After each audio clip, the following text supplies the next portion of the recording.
Hello everyone, my name is Rangsook Yoon, the Baker Museum's Director of Curatorial Affairs. Thank you for joining us for this second segment of the video tour for 100 iconic works from the Permanent Collection exhibition.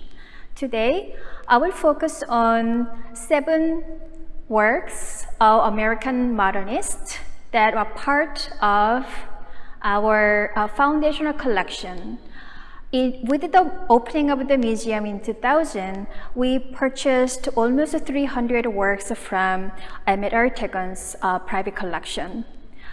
Ahmet Ertegun, son of a Turkish diplomatic family, spent his youthful years in Turkey and America, and he fell in love with American culture.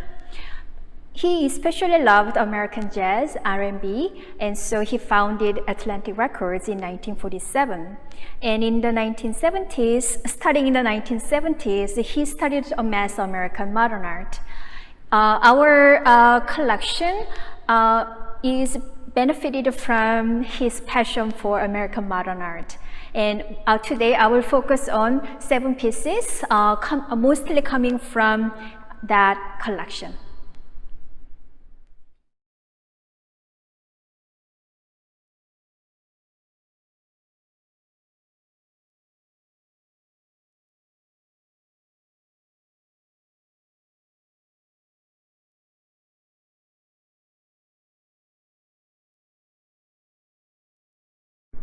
First, the painting I'd like to talk about today is Woman on a Beach by Byron Brown, painted in oil in 1936. Byron Brown was one of the founders of American abstract artists, a group of artists who were formed in 1936 to promote appreciation of abstract art in the United States, as abstraction was still not very well loved at that time. And here, in this painting, we can see the influence of Cubism, Fauvism, as well as Juan Miro's surrealistic approach in terms of the use of the lines. Can you see a woman wearing a bikini and reclining on a beach here? We see Byron Brown's intentionally naive approach to depicting a woman. We see a cute and beautiful face of a woman with a ponytail, and we see very voluptuous breast and coming down with the torso and belly with a blue belly button. And then we are seeing her buttock, or the bottom, with bikini bottoms seen from the back. It's not very naturalistic, but it's more like intentionally combining different viewpoints. And above her leg, we see a sun shining a light on the water. On white, we see these short strokes of green, black, and blue, suggesting light reflected on water on a bright day on a beach. And we also see a blue color suggesting that's the sky. Here, the forms are very organic, suggesting that he was also looking into Miro's works that he was creating in Europe at that time. Below Byron Brown's work is a still life by Rosalind Bengelsdorf Brown, who married Byron Brown in 1940. Rosalind Bengelsdorf Brown was also one of the founders of American abstract artists, one of the youngest. And she studied with Hans Hoffmann in 1936 and influenced by the modern theories of painting. And Hoffmann's idea of having not only the object but space being filled and having equal measure as the objects strongly influenced Rosalind's compositions. And here we can see in this still life painting how she's deconstructing form to construct a composition in a very rational and analytical way. And her palette is much cooler than Byron Brown's work that we just saw. You see a fruit in fruit bowl, which is standing on a tray. And on the same tray, we see a form that suggests potentially a conch shell. And they are all standing on a table. At first, it may not appear very clearly what is represented, but we can see how Rosalind Bangor Brown is creating a work of her own with her own cool palette with very opulent textures with oil in this painting influenced by Cubist artworks.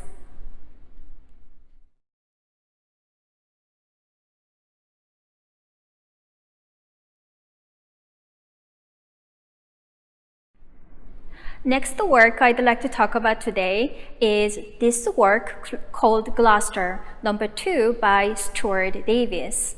Stewart Davis is, again, one of the key figures in American modernism. Like many other American artists, he traveled to Paris in 1928 and then came back to America in 1929. Hugely influenced by all this abstract art and vanguard art that was happening in Europe at that time. And he was influenced by this expressive use of lines and colors. And this particular ink and graphite drawing shows his working method before applying beautiful, flat, bright colors.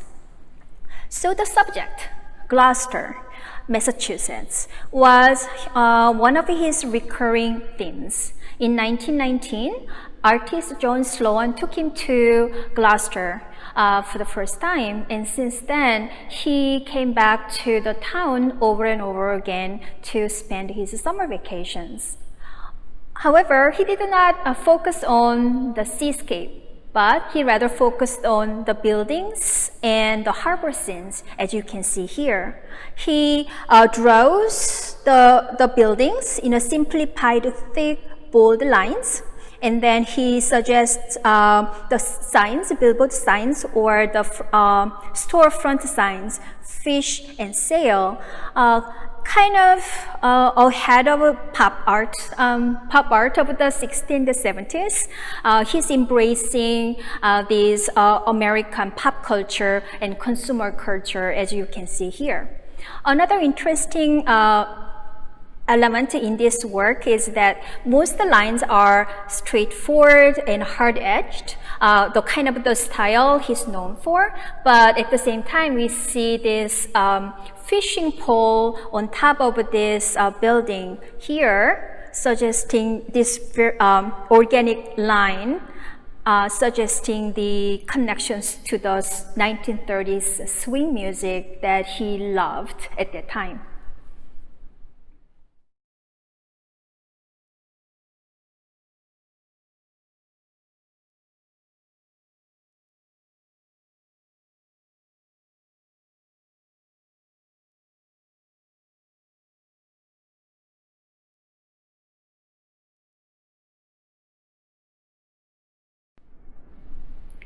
So the three works that we saw so far are abstract but still representational. There are elements that suggest the visual reality that artists were depicting.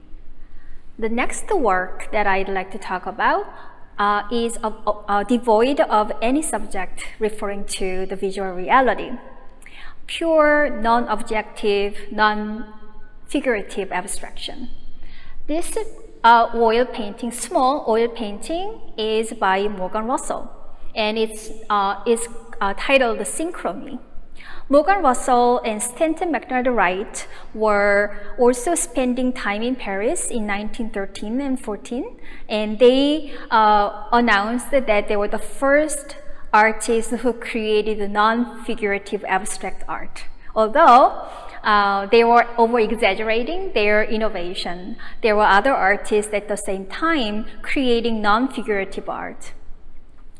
Morgan Russell and Stanton McNard Wright were the founders of this American movement in Paris, synchronism. Synchronism is a term that Russell coined by combining symphony and chrome. Stanton McNard-Wright and Morgan Russell wanted to create the abstract art using colors like atonal music. They were interested in creating a composition in the way musicians would use musical note and musical pitch. So we see how artists are using colors completely detached from representational values. Their compositions tended to have a vortex of form. A lot of times, we can also see the sequence of colors applied in progressive ways, like music would progress in time. This movement was rather short-lived as the World War I erupted in 1914, and these young artists came back to America. Although this was a short-lived movement, the influence was significant, and that influence can be seen in this painting next to Russell's. This painting is titled Synchromy, painted in 1918 by Thomas Hart Benton. Hart Benton is of course best known as a regionalist, painting the Midwestern landscape and everyday life. But before he became a regionalist, he was a friend, close friends with Stanton McNard-Wright, and influenced by the synchromist idea. The very fact that this small painting is titled Synchromy again shows the great influence of this short-lived movement, synchronism. In fact, the Baker Museum has a number of works by McNard-Wright as well as Russell, which are great resources and also reflect how our foundational sub-collection purchased from Ertegun reflect our identity as a multidisciplinary organization.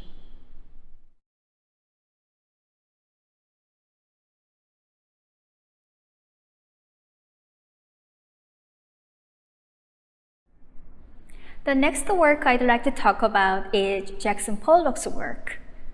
Can you see or find the Jackson Pollock here? Due to the number of works that we had to show in the gallery, I have hung many smaller pieces in salon style, and Jackson Pollock's drawing in ink, graphite, and watercolor is right here.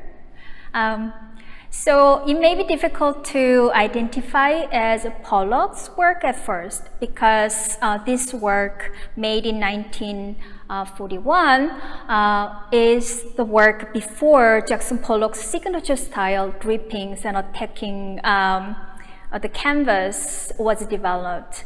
And this is the time when he started to explore his subconscious and unconscious mind, as he was influenced by and interested in Jungian psychology and automatism of surrealists. He was truly interested in understanding his psyche. And here we see he's using a lot of abstract lines, but there are also some symbolic motifs appearing. Here we see a coiled snake in yin-yang shape, surrounded by sun or circle, and there is also an eye motif here. These are motifs that were also analyzed by Jung, as or motifs, in particular the snake as a symbol of this animal nature, of animal human nature. But these motifs also were recurring motifs in Tamayo and Rivera, as these artists as well as Siqueiros were spending their time in New York City in the 1930s and the 40s. In fact, Pollock was one of the apprentices of Siqueiros in 1936 when he was residing in New York. Therefore, it shows how American modernism was truly influenced by various factors. Mexican artists active in New York, as well as Jungian psychology and European modernist influence, all manifested here, showing the new artistic ideas often come from close pollination of various factors.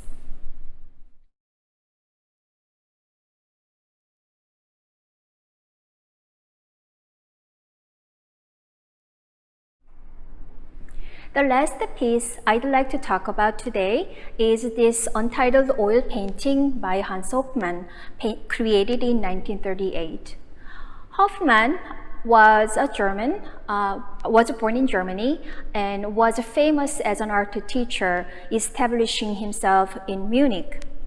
Because of his fame as an art teacher, versatile in the vanguard theories of art, painting, and color in particular, he was invited to teach at UC Berkeley in 1930. Starting in 1932, he started to teach at Art Students Leagues in New York City, and then in 1933, he eventually opened his own school named Hans Hoffmann School of Fine Arts in Greenwich Village. Some of his eminent students included Louis Nevelson, Jackson Pollock, and Rosalind Bengelsdorf Brown, whose works you saw earlier. Starting in the 1940s, he started to create non-figurative abstraction with thick brush strokes, which greatly influenced American abstract expressionism.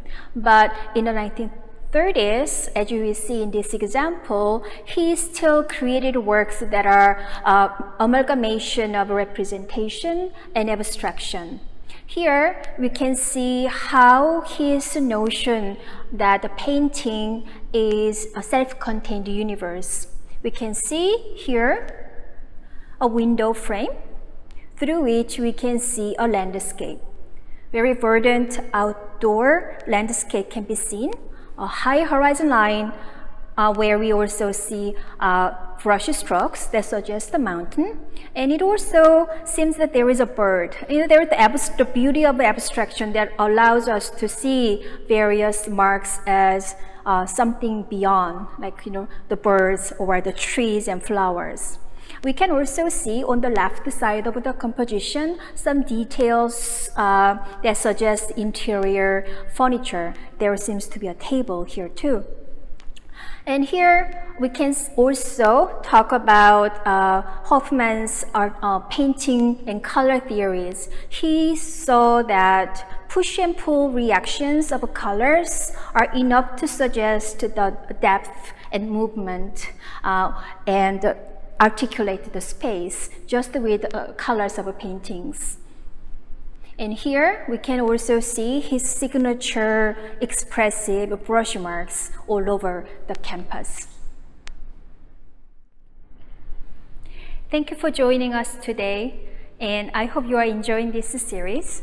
In the next video of this series, I will talk about contemporary artwork created in the second half of the 20th century, and then in the final segment, I will walk around the campus to talk about large-scale, three-dimensional works with you. Thank you.